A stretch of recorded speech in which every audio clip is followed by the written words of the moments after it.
Let us start about e-invoicing. So first of all, we start with the applicability of invoices. Government of India has issued notification number 13 by which e-invoicing made mandatorily subject to certain limits. So while notification number 61 to 2020, invoicing has been made mandatory for B2B plus export invoices for business with 500 crores turnover or more with effect from 1st October of 2020. Initially, the limit is 500 crores or more. Now it has been extended to the business with rupees 100 crores or more turnover with effect from 1st January 2021, for which notification number 88/2020 of Central Tax dated 10th of November 2020 was issued.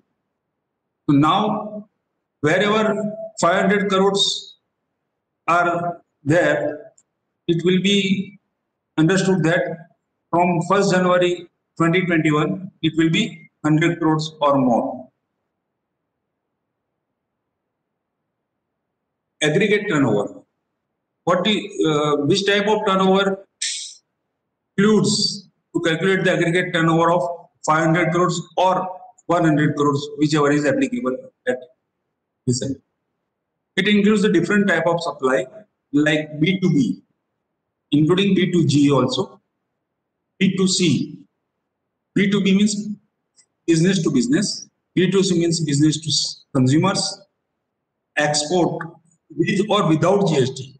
Deemed export supply to SEZ includes in the export. Exempt supply is also included while calculating the aggregate turnover.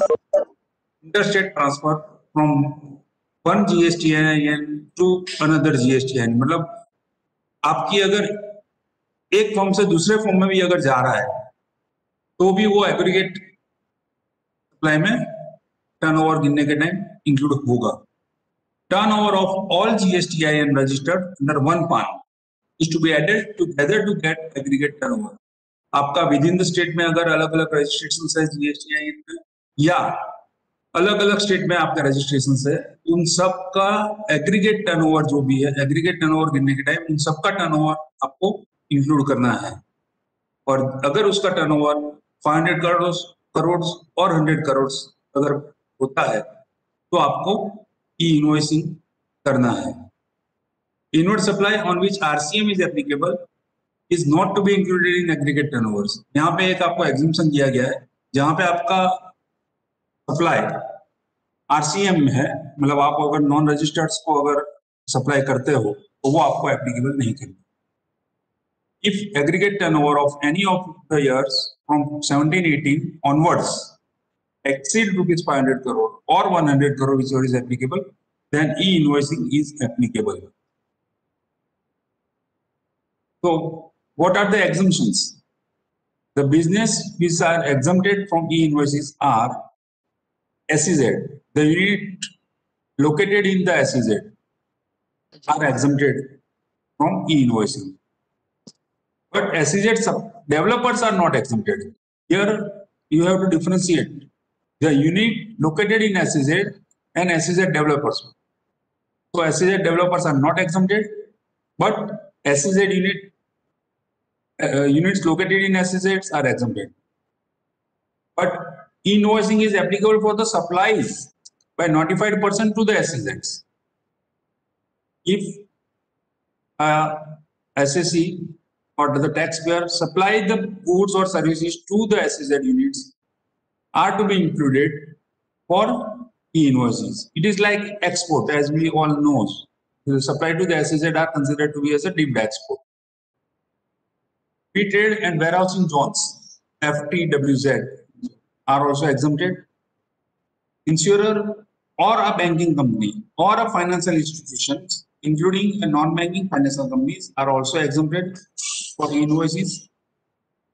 Good transport agencies supplying services in relation to the transportation of goods by road in a goods carriage are also exempted. Suppliers of passenger transportation services are also exempted. Suppliers of services by way of admission to the exhibition of cinematograph films in multiplex screens are also exempted. Except these, all are covered under invoicing whose turnover are more than 500 crores or 100 crores, whichever is applicable. Applicability of documents and transactions. E-invoice is applicable to the following transactions. Taxable B2B, business to business sales. However, here not applicable to business to consumer sales. Export. It is applicable to the following documents: invoice, debit note or credit note. Whatever it may be, all are through e-invoices only. What is e-invoicing? An invoice to become e-invoice needs following. It should be prepared on JSON format. JSON means JavaScript object notations as per the scheme notified by the central government, for which CGST notification number 60/2020 may be referred. It should be uploaded to e-invoice portal and accepted by the portal. It means it should pass the validations procedure. You should get back the digital signed JSON file with IRN and QR code. It is the valid invoice. If you receive this digital signed JSON file with IRN and QR, then the invoice is valid e-invoice. QR code should be included in e-invoice when it is converted to PDF or printed. So here is QR code is more important there. So IRN, what stands for IRN? IRN stands for invoice reference number. When you send the JSON file of invoice to e-invoice portal, government assign one unique IRN number if it is found to be valid. Following is the specimen of IRN number. You need not to worry about the length of the number. It is all automation and automatically given to you. It is not designed to be used by humans. It is suitable for computer-to-computer communication only. IRN is included in QR code. So when you scan QR code, the system gets the IRN number. It is all the automation and no human interference is there. It is derived from the following details: supplier GSTIN number, year of invoice, documents which are derived, invoice, debit note or credit note, whichever is applicable, document number assigned by the supplier. This document number that supplier give is also been derived from the details. So now what is QR code and how it works? QR code contains following informations: GSTIN number of supplier, GSTIN number of recipients, invoice number as given by the supplier, date of generation of invoice, invoice value, taxable value and gross tax including everything, number of line items, how many items you are supplying will also be derived. HSN code of main item. Now here main item, what is main item? The line item having the highest taxable value will be considered as a main item while ascertaining the HSN code. Unique invoice reference number and IRN generation date. So when IRN is generated, and unique invoice reference number will also be derived from QR code. What is the implication of e-invoice? E-invoice will have to be uploaded to government portal before dispatch of good to make e-way bill. Here is very important to upload e-invoice to the government portal before dispatch of good. It will not be convenient to send the e-invoice to GST consultant for uploading to portal, so the business should have their own facility to upload the e-invoice to government portal. Avoid any duplications. If you are using ERP invoicing accounting software, it is desirable to integrate e-invoice software with those software so as to avoid any duplicate entry which may occur during the course of loading. Now let us see what are the recent updates on e-invoice and its implications. Recently, in the press release issued by the CBIC on 30th of September 2020, the penalty as leviable under Section 122 of the CGST Act 2017 have been waived on e-invoices issued during the month of October. If companies invoice issuing them get reference numbers within 30 days. इसका मतलब है कि अगर आपने अक्टूबर महीने में कोई invoice issue किए हैं और आपने ये इनवॉइस जनरेट नहीं किए हैं तो आपको within 30 days from the date of invoice आपको ये इनवॉइस जनरेट करना है और उसके ऊपर जो पेनल्टी लगनी है वो वेवर किया गया है.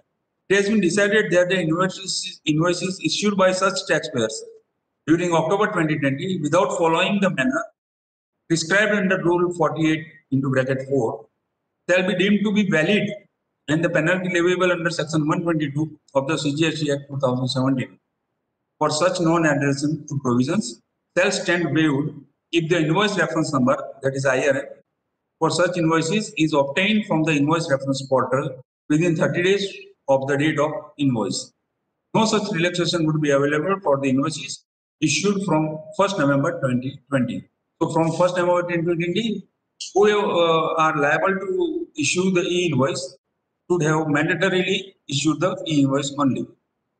The following is applicable from 1st November 2020, when the grace period of e-invoices implementation is over for all GST registered recipients of the goods. If your supplier who is covered by e-invoices send your goods with normal invoices without QR IRN and QR code, the invoices will be treated as invalid. The goods can be detained and confiscated in transit. If buyer receive a normal invoice from a supplier to whom e-invoice is applicable, it is invalid. Buyer will not get ITC on it. So who are liable to issue the e-invoices and who are receiving the goods or services to make sure that the e-invoices should issued and e-invoices received. How to check e-invoice applicability to suppliers? आपको ऐसा लगेगा कि भाई ये invoice हमारा जो supplier है वो ई-इनवॉइस इश्यू करने के लिए लायबल है या नहीं है. उसके लिए सरकार ने अपने एड्रेस बार पे एक लिंक दिया हुआ है जो यहाँ पे आपको दिखाई देगा. तो लिंक आप पेस्ट करेंगे वेब एड्रेस के ऊपर और उसके ऊपर से आपको पता चलेगा enter the GSTN number of supplier and captcha and click on okay. Go down and you will see the invoice applicability status of the supplier. आपको उस पर जाके आपको पता चलेगा कि आपके सप्लायर जो है वो ई इनवॉइस करने के लिए एप्लीकेबल है या नहीं.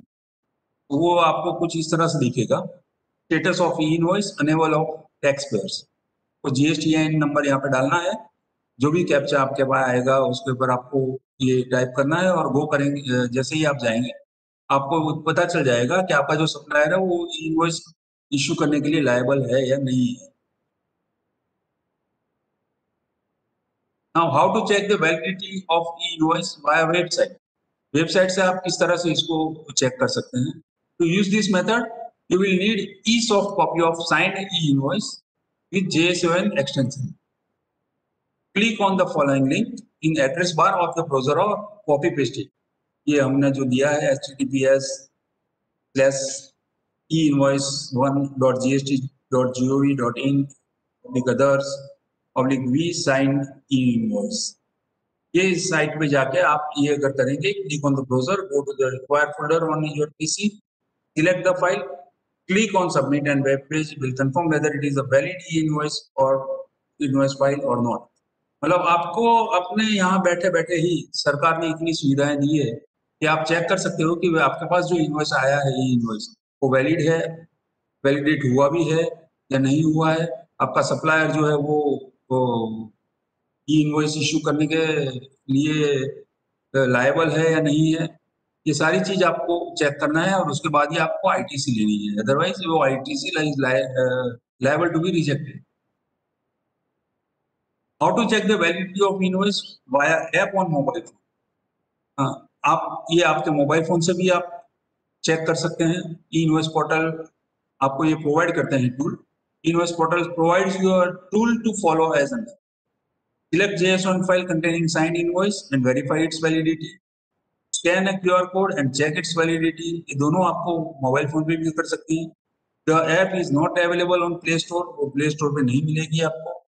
Click on the following link और copy paste it in address bar of the browser।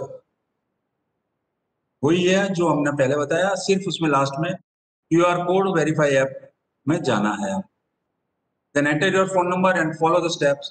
You will have to give necessary access to the applications. The application will be downloaded to your phone. So what are the benefits of the invoicing under GST?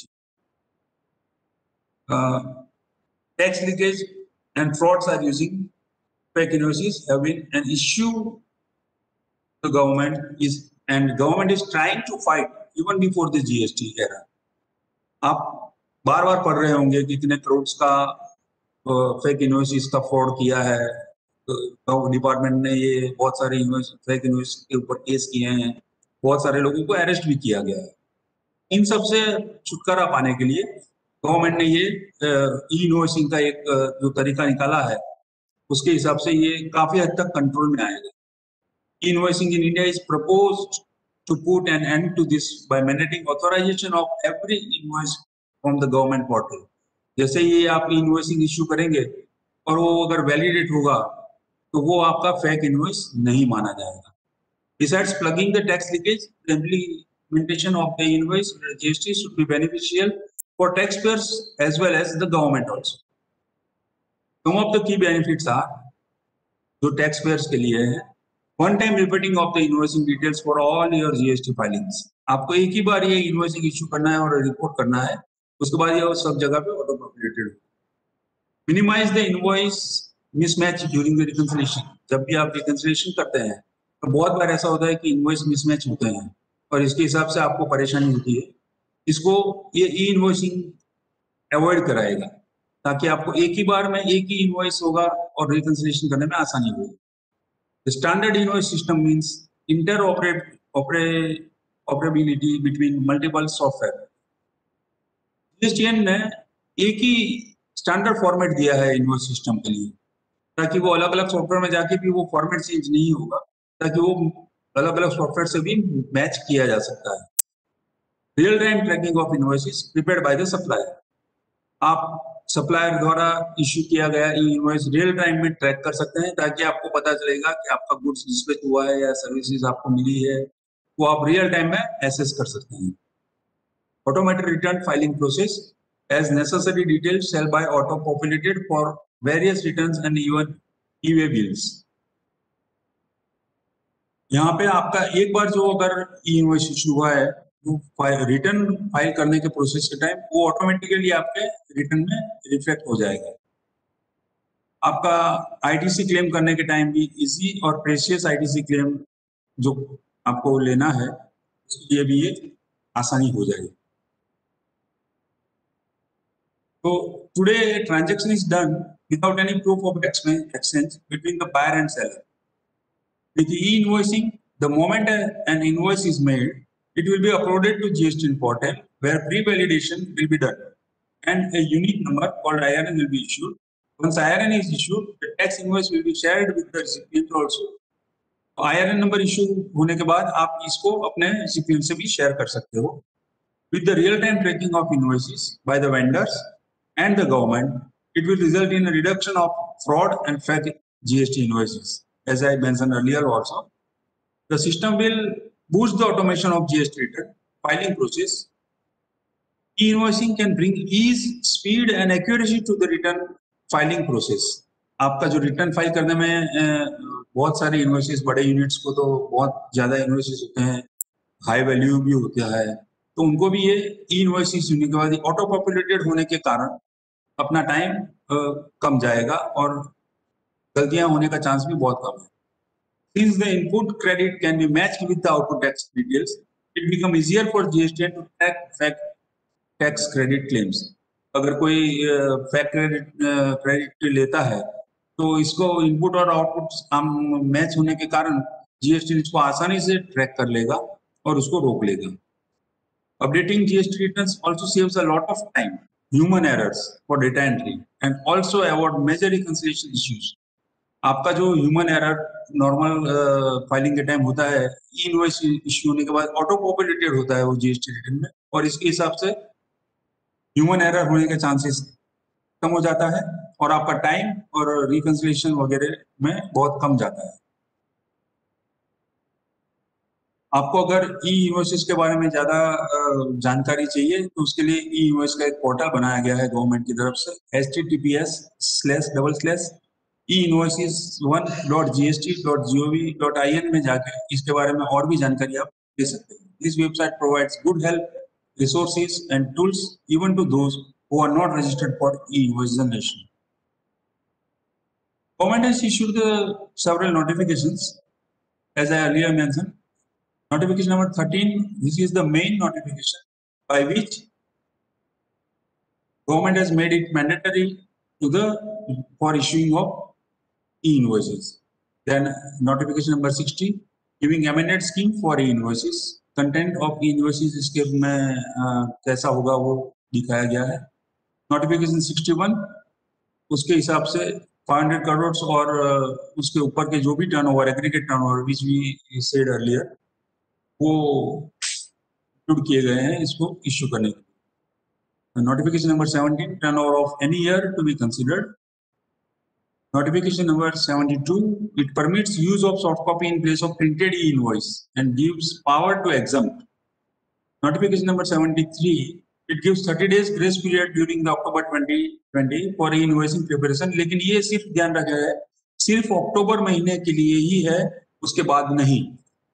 जो भी invoices अक्टूबर महीने में issue हुए वो, और recently 10 अक्टूबर 2020 को एक notification issue हुआ 88, जिसके तहत 1 जनवरी 21 को 100 करोड़ और मोर जो टर्नओवर है उनको लिए ये मैंडेटरी किया गया है। Now CGST rules relating to e invoice. What are the rules? Rule number 46, it contains the invoice including QR code for e invoice. Rule 48, manner of issue of invoice, how you will issue the invoice or including invoices, तो Rule 48 में दिया गया है। Rule 54(2) to 4A, it gives relaxation in invoice format, including invoice exemption for certain basis. यहाँ पे भी relaxation दिया गया है, उसको exempt कैसे हुआ है। So this presentation was prepared by the officers of the GTS Ahmedabad zonal unit. Here is our email address. For any query, questions, you are most welcome to give your queries and comments on our email. It is adg.gts@gov.in. So here I conclude my presentations.